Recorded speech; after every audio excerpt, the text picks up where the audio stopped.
Yo, what's good, Killer Squad? So we're back with another NBA Live Mobile video, but this is a different type of video. I know a lot of people have been like ranting about NBA Live Mobile, and they've been asking me actually, they're like, oh, Hitman, please make a rant video, or like do like a what's it called, a reaction video to Bobby Bucket's video, all these other guys.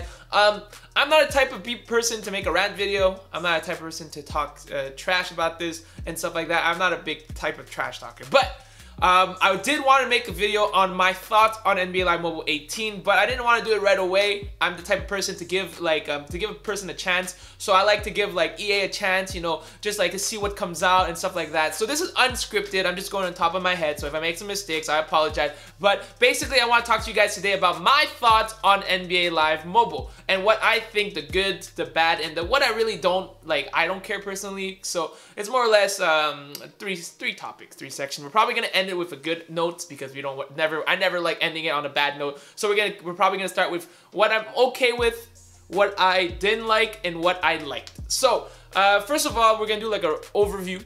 So when NBA Live Mobile 18 came out, my biggest issue was that like it was like bare boned, right? Like my analogy was we had a skeleton, we had a nice bone. It was a good concept, but there was not enough meat in it. There was no masters, there was no achievements, all that fun stuff, right? So I wanted to give EA a few days. You know, that was the biggest issue because I think that's an issue, that's something that can be changed as the time goes on. So you can add more content, all the stuff like that. So I gave EA a week, you know, to see what kind of content drops, you know. But with Team of the Week coming out, I had to like, you know what, no choice, let's make this video today to talk about what I think about NBA Live Mobile. So now we're gonna start about the things I didn't really mind. So a lot of people talked about the gameplay, how the gameplay is so much different and so much harder than last year. Now, my issue is that I don't really mind, just because like most games, you always have to adjust to the gameplay. The more you play, the more you can adjust to it. Yes, I do agree, AI is incredibly, ridiculously hard, but I find that I can still do well against AI. I've actually scored 17-0 in a League versus League game, which is, I think, the hardest head-to-head game. So you can guard people. So the thing about head-to-head and any gameplay, bots will automatically hit any shot, but they only shoot shots if they're not guarded. Like a lot of times if they're guarded, unless it's like there's no time on the shot clock, they're not going to shoot it. So if you reach and they take a dribble and they shoot, they're going to hit it. So that's something you have to adjust to. So I personally don't mind about that. Not only that, I don't do a lot of gameplay. I'm not a huge gameplay guy. I'm more of a pack and coin making and all that stuff, which I will talk about afterwards, which is in the bad part. So I'm really not a huge fan about that. I don't play gameplay, so I can't really complain about that. I don't mind it. A lot of people said they don't like the card art, like the set out, the color layout. Like personally, I don't mind. I like that it pops out. I agree, some coloring is an issue, but I'll mention what I didn't like and what I really liked afterwards, so that's another thing. But that's the thing I don't mind. Like the gameplay is something I really don't mind. And also like another thing I don't mind is the fact that there's not that many like content. It's just something that they can add on. So that's really what I really don't mind. So it's not that many things, but again, a lot of people are complaining about that. So I'm like, all right, let's talk about that. And yeah, for me, gameplay, you gotta get the hang of it. Like you can hit a lot of threes in this game. Like all you gotta do is don't like take a contested shot. Like try to dribble away, go to the corner, make sure the guy doesn't, you know, it's easier said than done. Mid-ranges and layups are going in easily. Obviously, you gotta give a few days for the gameplay to get used to it. Now, let's talk about the stuff I really did not like. You know, obviously these are things that people mention, and if I mention some stuff that I forgot to if I didn't mention some stuff, my bad. If I didn't mention some stuff, guys, let me know, because I do have a lot of things I don't like. So we're gonna start with the number one, my biggest concern of the game is the 35% tax. I don't think anybody in the game enjoys the 35% tax. Like, I don't mind the level 11. Level 11 is not that hard to get. I actually got it on 2 accounts, right? I got it on 2 accounts. So on my no money spent on my regular account, I got level 11. So it can't be that hard. And I'm playing like 3 freaking mobile games. So that's kind of insane. I don't mind that. The 75 overall, it's okay, but you can get all these elite players for free and get a 75 overall. My no money spent has a 75 overall, so I don't mind that. Oh, actually, that's part of my no mind. But that's, I don't know why I'm just skimming through. But part of my complaint is the 35%. That is absolutely ridiculous. The main reason that I played this game and kept playing this game before I became a game changer was the auction house. I was a huge fan of the auction house. I love making coins from the auction, buying, like sniping, bid sniping, buying low, selling high. Like, but this this kills it. Like, my no money spent account, how am I gonna make coins other than, like, I get it, you grind, you get a lot of coins. Like, I got 100k coins easily on my no money spent account just from grinding live events, but still, like, how am I gonna, like, why would I even open a pro pack now? Like, oh cool, I opened a pro pack, I pulled in the elite, yeah, sell it for 40k minus 35%. Holy moly, I just lost like 20k. I almost lost half my coins. Like, really, it's not worth it. And why would anybody want to spend cash to open packs? Especially if most of these, which I'm going to talk about afterwards, these packs, players are on auction mode in programs. So it's like, it's so cheese. Like, I'm like, come on, EA. Like, really? Like 35% is, I understand. You want to combat all these coin sellers. I get it, you do. But I feel like there has to be a better way. Maybe try what FIFA does. You know, FIFA does have their own coin selling, right? They trade in cash for coins. That might help. Don't have to affect it. You can do the same market as, you know, FIFA mode. I know a lot of people are like, oh, no sniping, no coin. But, like, you gotta have some kind of way for people who want to just, like, buy low, sell high, because that does happen, right? Like, it's really expensive. That's my biggest number one biggest issue is the auction house. Like, it is ridiculous, 35%.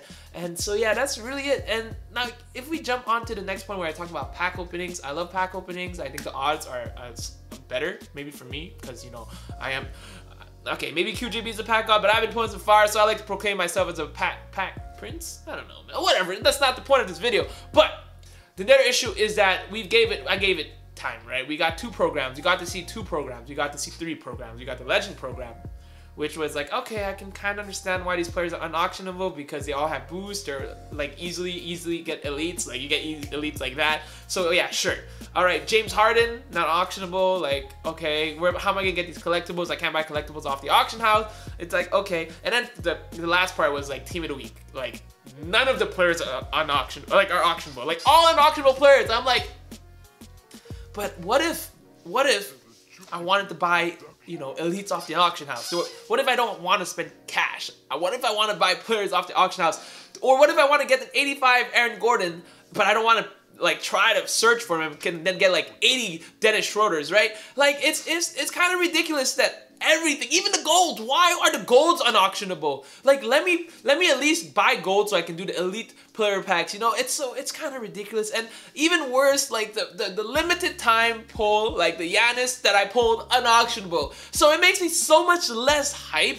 Like, I pulled a Giannis, I'm like, oh, like last year I pulled Isaiah Thomas, I was like, oh my god. And now I pulled a Giannis, I was like, oh, a Giannis, I mean, it's good, but I can't sell it. What do you want me to do? Look, what do you want me to do with it? So I was like, okay, like, it really sounded like I was ranting there. So it's like it really, like, especially the limited time, limited pack, those should be auctionable 100%. I get it. Maybe the DeMarcus Cousins, the set one, unless you have a hero of the month, then we have a problem. If you put a hero of the month that you need every single freaking team of the week and you can't buy them, then we have a problem, because not only you have to spend so much money to get these players. Like, I'm a game changer. I have the luxury of getting cash and being able to open these. But, like, as a regular person, like, I can't make a single elite on my no money spent.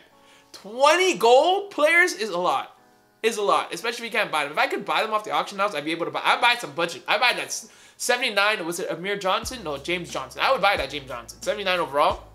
If it was auctionable. So that's really, like, my biggest concern. My 2 biggest concerns, like, I think it's also the biggest concern for everyone, is the 35% auction fee and the freaking non-auctionable, which I hope is not the trend for all promos.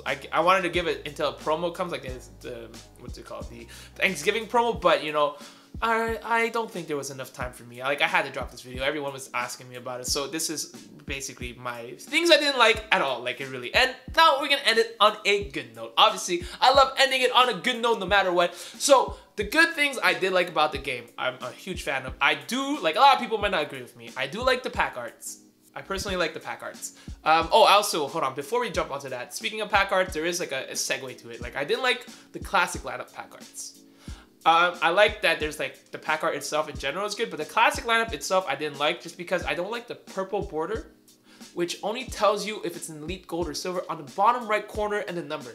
It's too small. Like, how am I supposed to tell it's a golden elite? Like, all I can see is classic line and auto instantaneously, non-auctionable, classic lineup. Speaking of non-auctionable, classic lineup, non-auctionable, which I did mention. That's kind of mind-blowing. Why would you have non-auctionable, like, classic lineup? Like, that makes my pro pack opening or any pack opening even worse. Like, half the time I can't make any coins off of it. I'll put an elite classic player, I'll be like, oh, okay, whatever. But, you know, it's kind of cheap. So I hope they fix that. But speaking classic lineup again, I really don't like the card art just because the purple and a slight amount of like coloring that tells you what it is. That's really my biggest issue for that. So the good things, the pack art, I do like the regular NBA pack art. A lot of people don't like it. They say it's too childish, but personally I like it. There's more space to put card art. Last year you don't see any action shots. Last year all you saw was like the profile pic, you know, mug shot, all like, you know, it was all mug shot. But this year you can have a nice action shot. Like if you look at Crossroads, you can have like a Melo in the background. You have a hoodie Melo. You know, if you look at Team of the Week, you got like Giannis and you got like Giannis in the background. You got like nice action shots. I'm a huge fan of that. I love that as well. It'd be great to see like if there was like another set, if they did like 90 overalls, which had like a different outline, which they do in FIFA. That's what it really brings. I really like the pack arts. What I like a lot. What else do I like? I'm trying to remember. I like the packs. Pack openings are always fun. I like how it explodes.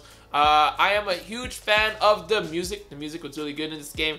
Really, really good.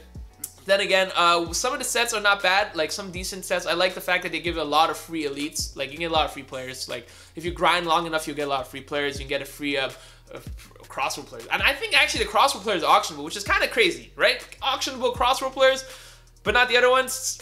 But still, I'm happy. Free Crossroad, free Harden, so a lot of free stuff, which is really good. Also a lot of free cash. I've already got a lot of cash, not as much as you get on Madden or on FIFA, but I got a lot of free cash, so I'm actually okay with that. I do like the rep system. A lot of people are saying like, oh, the rep system takes you forever, but if you do your daily games and then you promote yourself, you actually get a lot more rep. So like your first game in like a day, you get 2,000 rep, so you can get 2,500 a day. So after a week, you can get like at 10 days, you can get like 25K cash.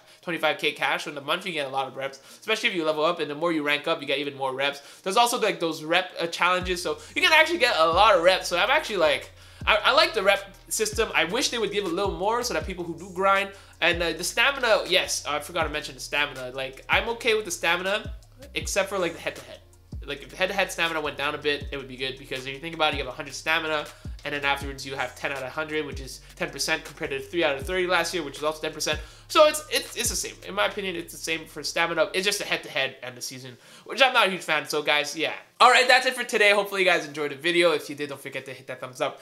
Don't forget to let me know in comments down below if I missed anything, if you agree or disagree with me. I just wanted to make a video for you guys to let you guys know that I do also have an opinion. I'm not just like, oh, he ain't game changer, he's not gonna say anything. Look, we do have things to say, but I'm the type to give persons a chance, or whatever company a chance to see how it is. And plus, I'm not the type just to talk smack without actually hearing both sides of the story. So yeah, but hopefully EA will fix these kind of things. Hopefully this video will get traction, and hopefully they'll hear some of these out and the suggestions. And basically, I'm sure a lot of people in the community agree with me. So hopefully they'll hear them out. If you want to see my latest videos, give me on the right side of the screen. If you haven't yet, don't forget to subscribe and make videos on it daily. All right, I'm out. See you guys next time.